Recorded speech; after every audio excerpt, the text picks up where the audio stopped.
Welcome to On the Edge with April Mahoney Brains. Here, this is the spot where the conversations are pointed, the guests are sharp, and the responses are never dull.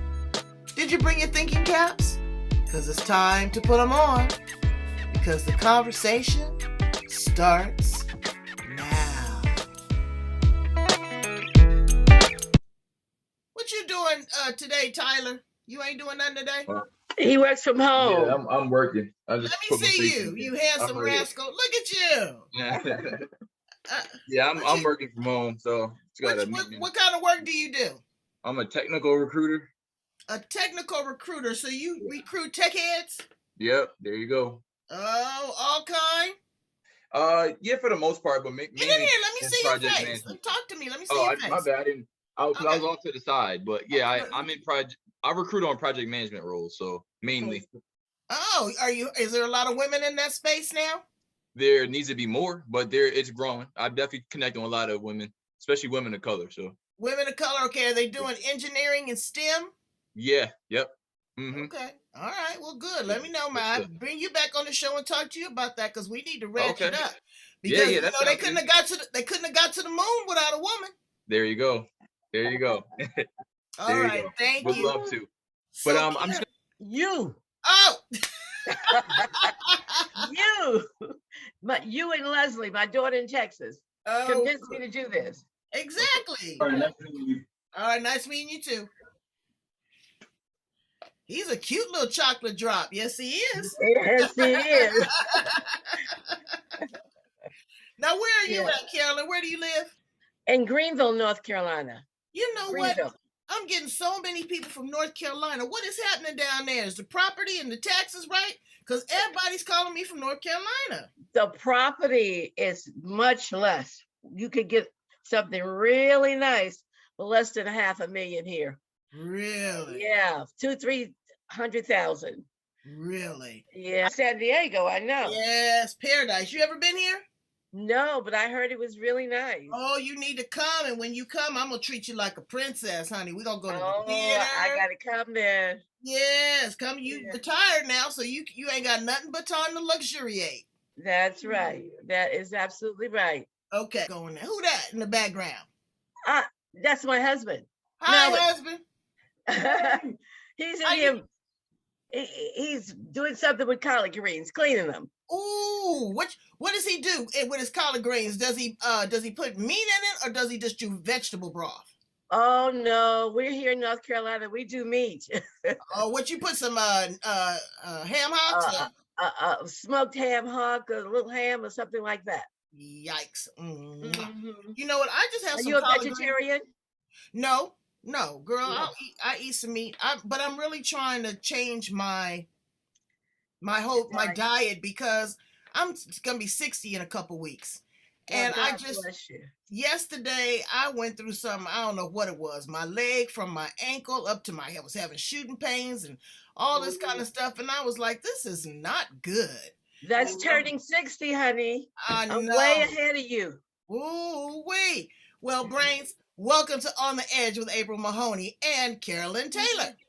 Thank you. We are here to talk just about some life stuff. Now, Carolyn has a lot of experience from when she was working, bless her heart. She ain't got to work no more. God is good. When she was working in mental health and counseling people, and I want to talk to her about that. But I want to talk to her from a different perspective because it's always downtrodden. All these poor people with mental health problems and they can't get this and they can't do that. But, some people learn to manage their mental health. Some people actually take their medication with mental health. Some people learn to thrive and use their pain and turn it into their passion with great counselors and facilitators like Carolyn.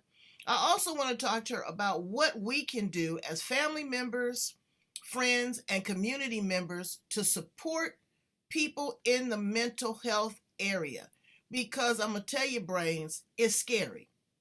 Absolutely. You have no idea when somebody is going to go from a flicker to a flame. Absolutely. We have no idea what their trigger is. We don't know if they're self-medicating. We don't know what anger is. And people's crazy. How you go into the grocery store and shoot up every doggone body? What in the world could be on your mind? How are people getting so desensitized? So first, let's start, Carolyn. Tell me a little bit about your experience and how you show up in the world and how you found mental health to help people. Well, April, as you've said, I had been in the business for actually over 30 years when I retired 11 years ago. And I've always, since a little girl, had a need to help people. And I was going in administration, and I decided that the world of work out there in terms of the business world was not for me. And I wanted to help people. And that's what I have done for 30 years. I had a private practice in New York for 11 years. I worked with child guidance, and I've worked with 4 different hospitals, as well as a clinic, outpatient clinic in Bridgeport, Connecticut. I lived 30 plus years in Connecticut, and that's where most of my work was done, New York and Connecticut. But it was just important to me to help people in that fashion and in that area, because as you said, there, in particular today, there are a lot of people with a lot of problems in the mental health issues. And half of them don't even know that, because a lot of people just don't believe in going to therapy. I had a private practice for 11 years in New York, and I had many, many patients from diverse arenas. And it was just something that was needed to be done. Particularly, I found that a lot of my patients, people of color, wanted their children to come into therapy rather than to be on medication, because they felt that medication was too dangerous. And I was able to help a lot of people in that way. And I was just happy to do that. Well, I'm happy to hear that, because the schools were strong proponents of getting your child diagnosed. I don't think Yes, they had a lot of influence as to what medication or what treatment, but some of these kids was walking around like zombies, yes, so that they would sit there absolutely. and they would be quiet. Now, Yes, like I know, there's always been children and they bad. And yes, yes, they're active and they're loud, but that's what kids do. But when you have a classroom and you're trying to educate them and you don't have any other support, no teacher's aid or anything, you want them to be quiet. You want them not to disrupt the other children. So these kids are exactly.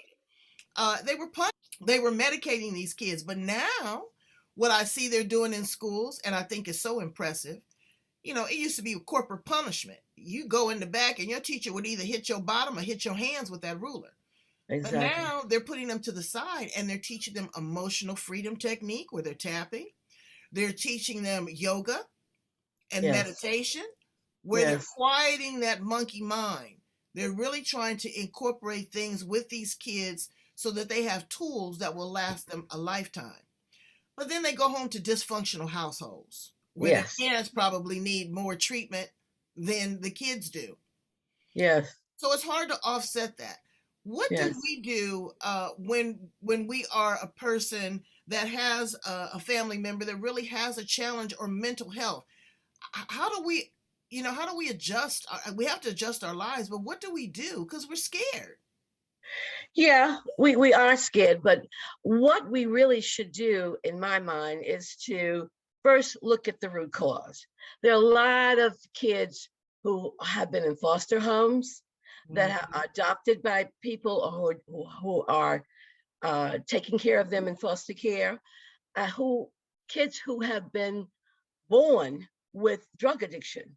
And oftentimes the foster care parents don't necessarily, they're not told Mhm. what's going on with them.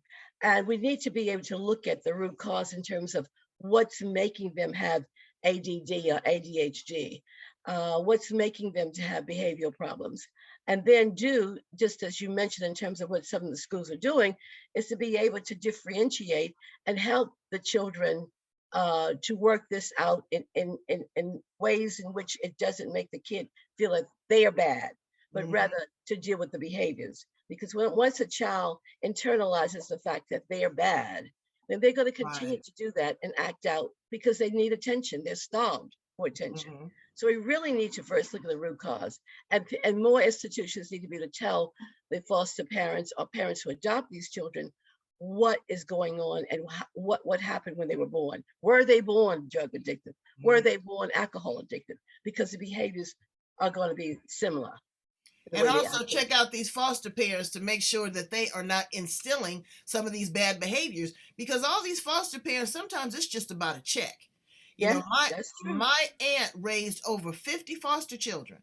God bless her. One of them went on to be a doctor. The other one went on to be a professional football player. The other two turned Wow. out to be great mothers because she loved and nurtured them. Yes, and that's what they need. That's what they fight for attention. That's what they need. That's what they lack. The love and the nurturing from someone who sincerely wants to be there for them and who is not there just for the check. Okay, so you've got the adolescent, I mean, you got the young child in the formative years. Now let's move to adolescence. Let's move to teenage years, 17, 18. They get desensitized, Carolyn, with these cotton picking video games. I really didn't realize how crazy it was until the pandemic. During the pandemic, I started watching the gangster movies on Netflix. Okay, I had changed my name to La Heifer. I mean, I was the boss. Okay, but what I was watching, and I said, you know what, April, pay attention to what you are putting in your brain.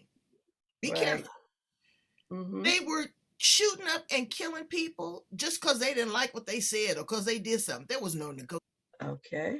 I was getting so desensitized. You know, I'm watching these murders and these people just killing one another. So I can only imagine what is happening when these kids are endlessly playing these video games, and you get points and you get credit for how vicious or how many people you kill.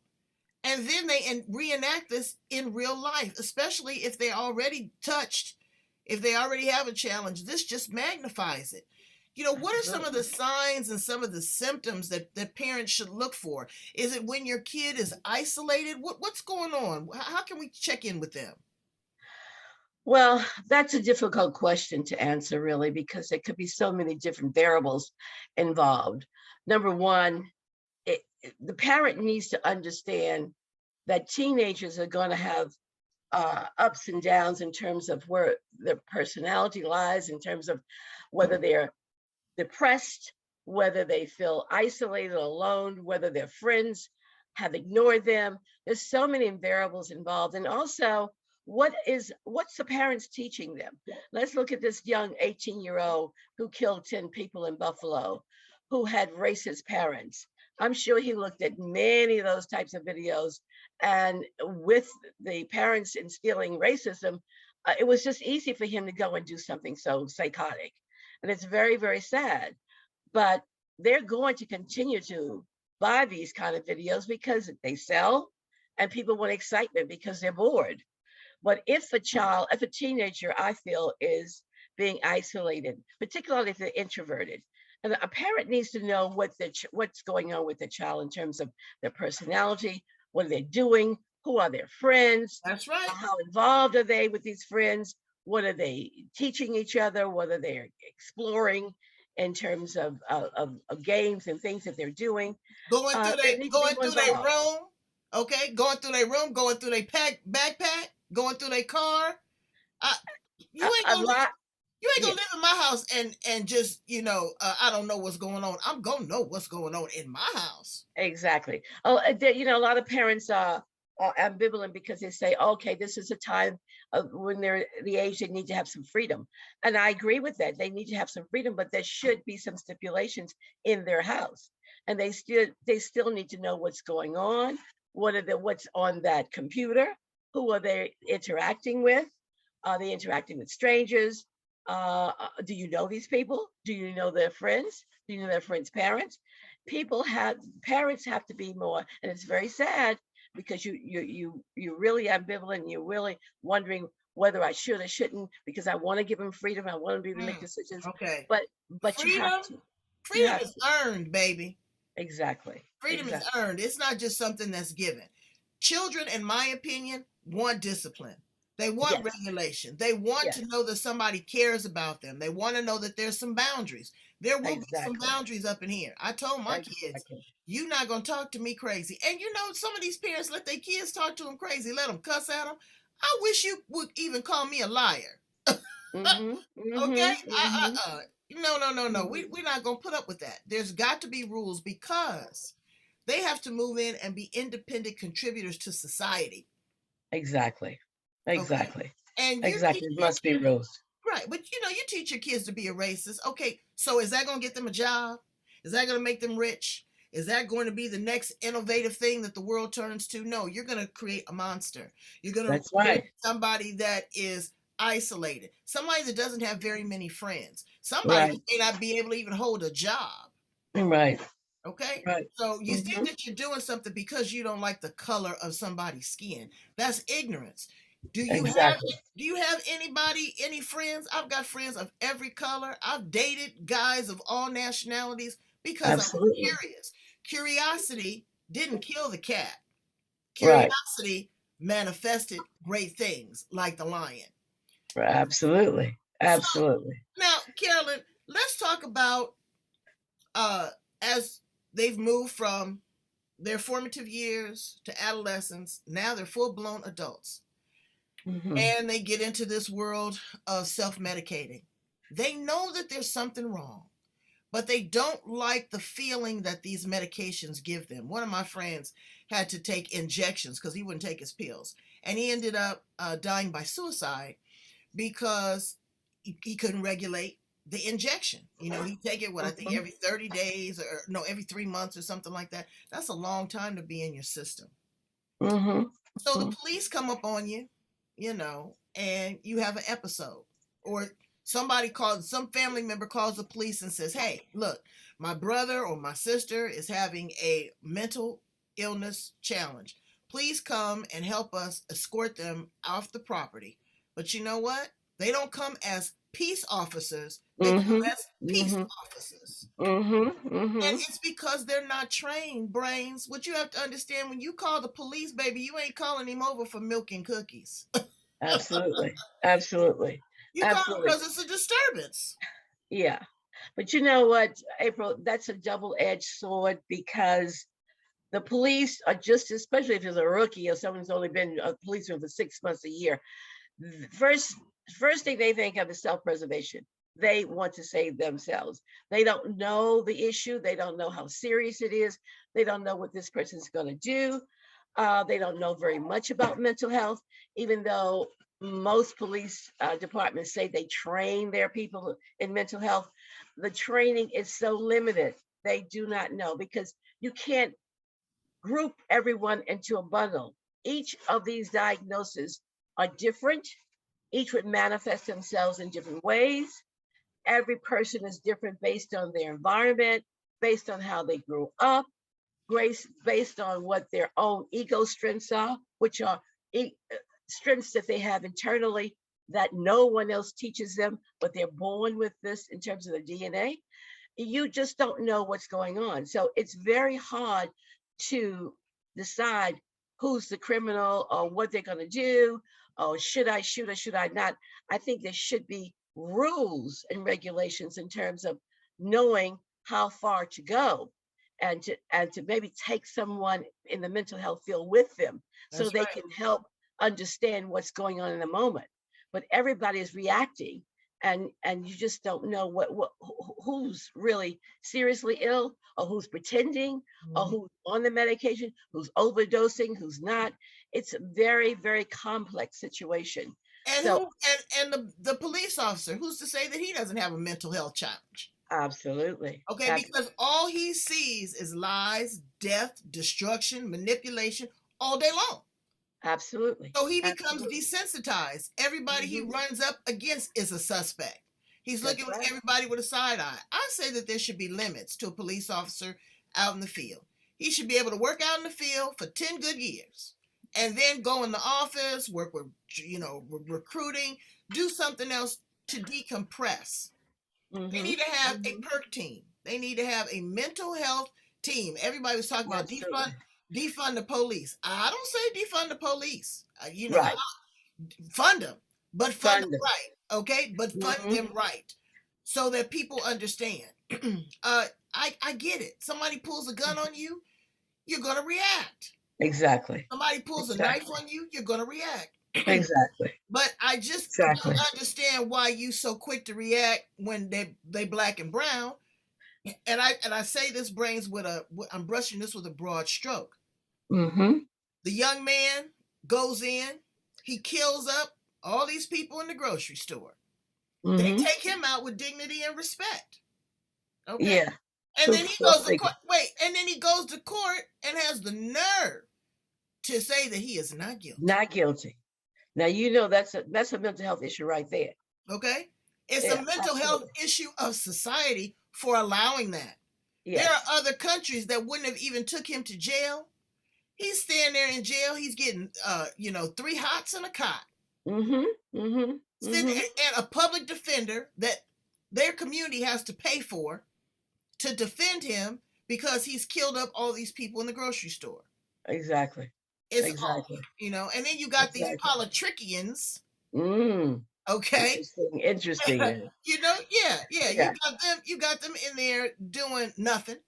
Yeah. As any administration, I don't see them doing nothing. Yeah. What are we gonna do? They say get the guns off the street. Good luck with that. Mm-hmm. Mm-hmm. My thing is stop making bullets. Yeah, when you can go on Google and make a gun. You can make a gun or stop selling bullets. Why is that readily available to anybody?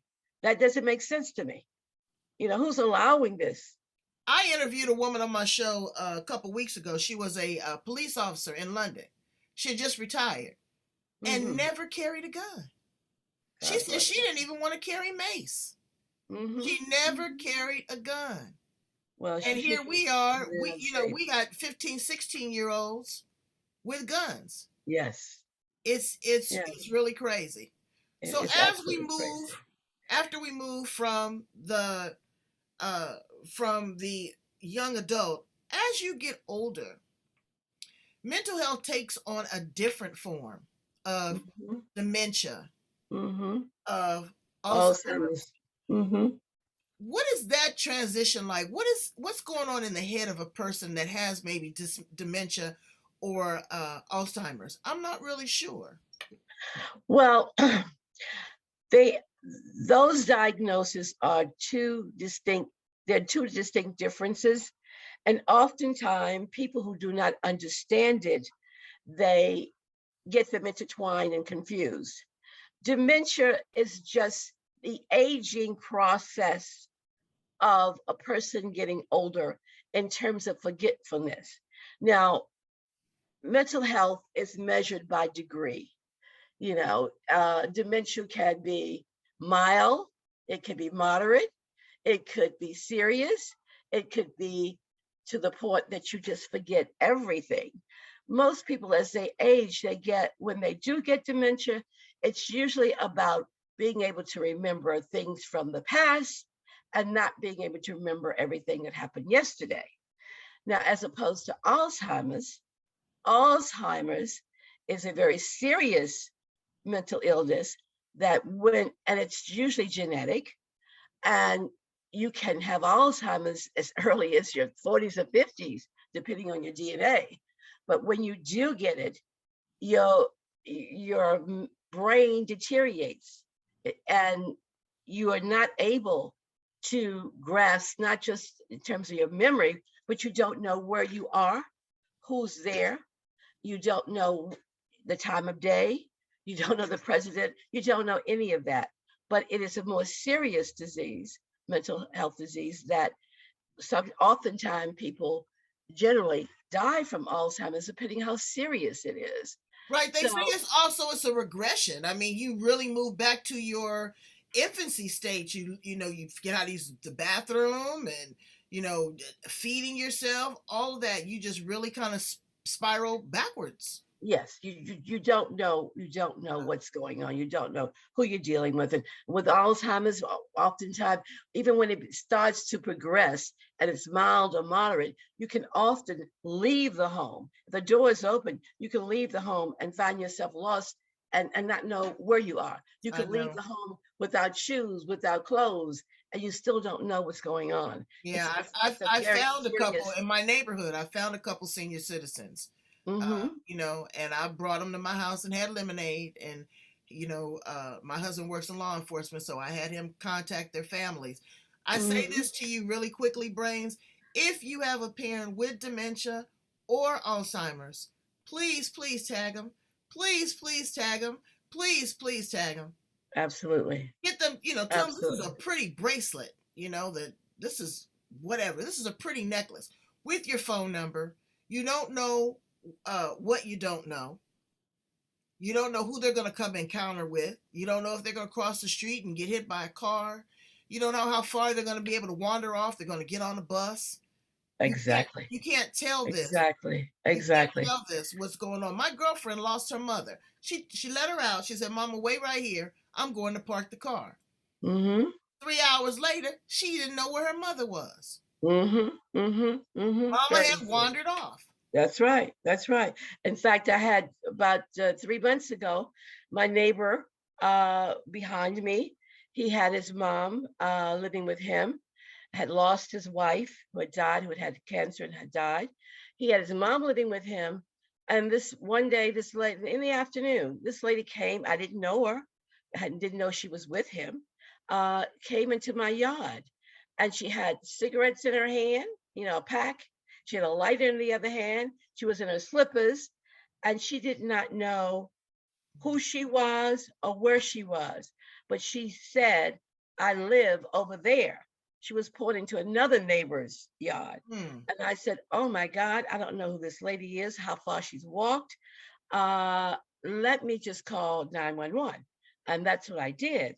And after we called 911, we were able to somehow figure out that she lived with her son behind me. Hmm. And we were able to, and he had just come home from work. So we were able to bring her back to where she was, to her home. Mm-hmm. But we did not know what was going on. But I would say to anybody, if that happens, the first thing you need to do is call 911, because you got to Right. be able to sort out what's going on. And Exactly. unfortunately, 5 months later, she subsequently passed away, but she had Hmm. serious Alzheimer's.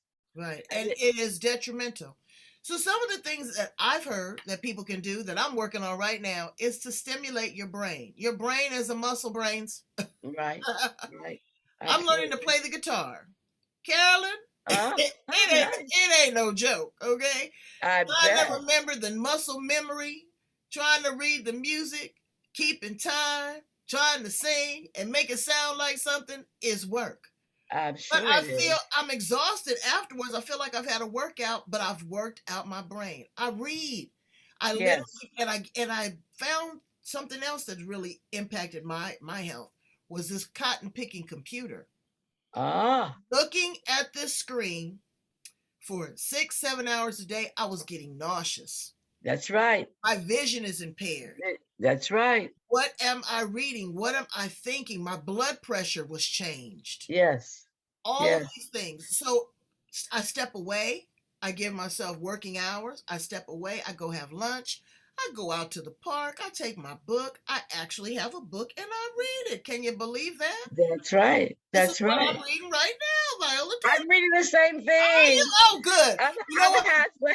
Maybe I'm we should halfway maybe we through. should start an online book club because I tell again, you, uh, I'm halfway through. Boy, oh, she's been through something. she been Oh, through something. Did you read God Will? bless her. Pardon me? Did you read Will Smith's book? Oh, I haven't. No, I haven't read it. I haven't read it. Girl, I got to get his book. you want to read that because you'll understand the slap. Yeah. You'll Yeah. understand the slap. And Yeah. that's I can another thing. imagine. I tell people that you know what? Yeah, you can judge him. Well, I've worked with him and Jada before, Mm-hmm. and it is a different type of dynamic. But you don't understand the epigenetics. You don't understand the generational trauma that he's already been through. Like I Yeah. said, you I don't could know when you're imagine. gonna go from a flicker to a flame. Right. You got Right. all this pressure Right. under you. You got all these things, growing up thinking that you were a coward and that you bullied and being, he was hit in the face with a lock and all kinds of stuff. Mm. And you Mm. show out and you react. Friends, Mm-hmm. if you have a challenge in your life and you feel that, you're a ticking time bomb, tell somebody. not on Absolutely. social media. Absolutely. Tell But somebody. he had embarrassed him already in 2016. But it's deeper than what we actually know, and these people are I assumed as much. entertainers. Yeah, and you know what? People should stop judging other people, period. But certainly know the facts. Have some sensitivity. You know, we're not going to condone violence, but certainly he was at his wit's end. I can imagine he responded that way. Why he responded that way, and I'm not mad with him because I that ain't mad at him either. Chris Rock needs to change the way he does comedy because you do Well, you know, yes, children and wives are off limit. You do not touch yeah, people's but you know family. what? I tell you, and that's a double-edged sword too. Okay, like my boy Dave Chappelle. I You love know, Dave I Chappelle. love Dave Chappelle too.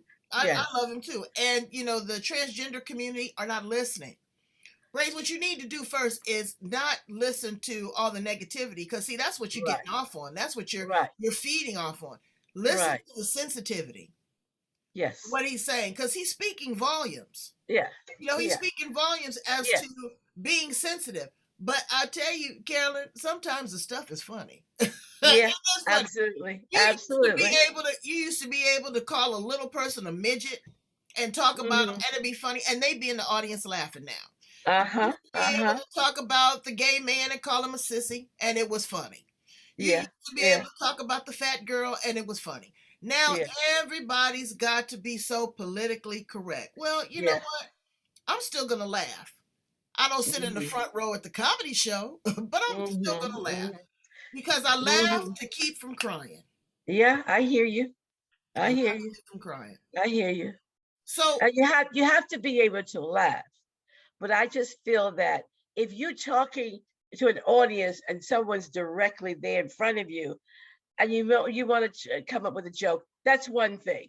But don't talk about someone's family, parents. I just feel that I agree with you. Once upon a time, you could do that.